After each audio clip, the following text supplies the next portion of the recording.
Saudara-saudariku terkasih, salam sukacita untuk kita semua. Sudah kita memberi senyum hari ini, Jumat 4 Juli 2025.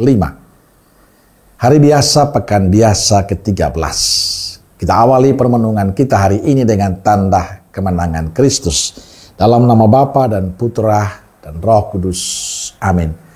Permenungan kita diambil dari Injil Matius bab 9 ayat 9 sampai 13.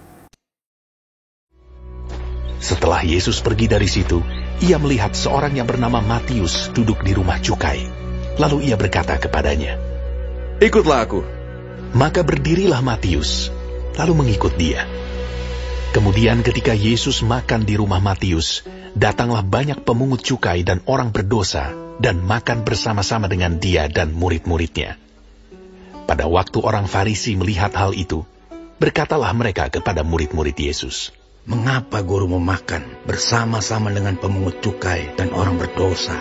Yesus mendengarnya dan berkata, "Bukan orang sehat yang memerlukan tabib, tetapi orang sakit. Jadi pergilah dan pelajarilah arti firman ini. Yang ku kehendaki ialah belas kasihan dan bukan persembahan. Karena aku datang bukan untuk memanggil orang benar, melainkan orang berdosa." Saudara-saudariku terkasih, Injil hari ini tentang Yesus memanggil Matius untuk mengikutinya. Agak aneh Yesus memanggil Matius. Dia seorang pemungut cukai, seorang yang dianggap rendah dan berdosa menurut orang-orang Yahudi.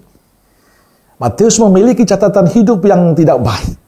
Ia dianggap sebagai orang yang tidak jujur dan bersekongkol dengan pemerintahan Romawi. Memungut pajak lebih banyak dari seharusnya. Tapi Injil mengungkapkan kasih Yesus. Matius dipanggil oleh Yesus, bahkan Yesus mau makan bersama mereka. Saudara-saudariku terkasih, seorang yang dianggap jelek, dianggap hina, dianggap berdosa di mata kaum Farisi dan ahli Taurat, justru dipilih oleh Yesus untuk menjadi muridnya. Tindakan Yesus memilih Matius untuk menjadi muridnya bukan berarti mau membenarkan apa yang dilakukan Matius sebagai pemungut cukai. Tapi ada misi besar yang dicanangkan Yesus, yakni pertobatan bagi Matius. Yesus melihat isi hati Matius, dan itulah yang terjadi bahwa rancangan Yesus untuk pertobatan Matius nyata. Matius akhirnya meninggalkan pekerjaan lamanya dan mau mengikuti Yesus. Seorang pemungut cukai yang dianggap berdosa, terhina, menanggapi panggilan Yesus dengan hati terbuka. Ia mau mendengarkan panggilan Yesus dan berani meninggalkan masa lalunya dan mengikuti Yesus. Tidak hanya mengikuti Yesus, tapi Matius juga menjadi pewarta kabar baik Allah kepada semua orang. Matius terbuka hati pada panggilan Yesus. Ia mau mendengarkan dan mengikuti apa yang dikehendaki Yesus pada dirinya. Ia mau bertobat. Kita semua bukanlah manusia sempurna, bukan pula manusia suci. Kita adalah manusia berdosa, manusia yang penuh kerapuan seperti Matius. Tapi ingat, dalam situasi itu pun, Yesus tetap membuka hati untuk kita yang mau mengikutinya.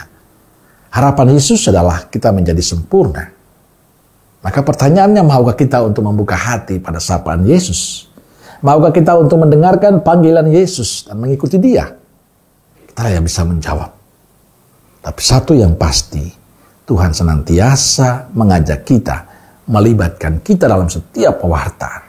Karena itu bukalah hati untuk Tuhan, supaya kita mampu menjadi pewarta-pewarta Tuhan dalam kehidupan kita, sehingga semakin banyak orang yang memuliakan Tuhan. Amin. Semoga Allah yang Maha Kasih memberkati saudaraku sekalian, Bapa, Putra, dan Roh Kudus. Amin. Roh Kudus Nazaret, doakanlah kami. Amin. Berkah dalam.